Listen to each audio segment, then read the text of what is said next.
এই প্রকৃতি, এই প্রেম, এই ভালোবাসা, এত এত ভালোবাসার মানুষ, এত সুসজ্জিত বাড়ি, শখের নারী সবকিছু ছেড়ে একদিন পরপারে পাড়ি জমাবো। এই ক্ষণস্থায়ী পৃথিবীর জন্যে প্রাণপণ খেটে গিয়ে অনেক কিছুই করেছি, অনেক কিছুই করার প্ল্যান করেছি, কিন্তু যে সফরের জন্য আমি ধীরে ধীরে আগাচ্ছি, যে সফরটা চিরস্থায়ী, তার জন্য আমি কোনো কিছুই জমা করিনি। হুট করে চলে যাব, খালি হাতে চলে যাব। আল্লাহ তাআলাকে দেয়ার মতো কিছুই সঙ্গে নিতে পারবো না। এত বছর পৃথিবীতে ছিলাম, আল্লাহ তাআলার জন্যে কি এমন নিয়ে গেলাম, কি এমন করছি আমরা।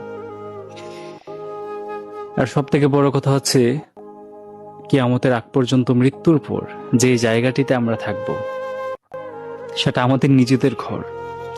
মানুষ তো অন্যের বাড়িতে গেলেও কোনো কিছু নিয়ে যায়, অথচ আমরা বোকা মানুষ নিজের ঘরে যাবার আগেও কোনো সামানা নিয়ে যায় না।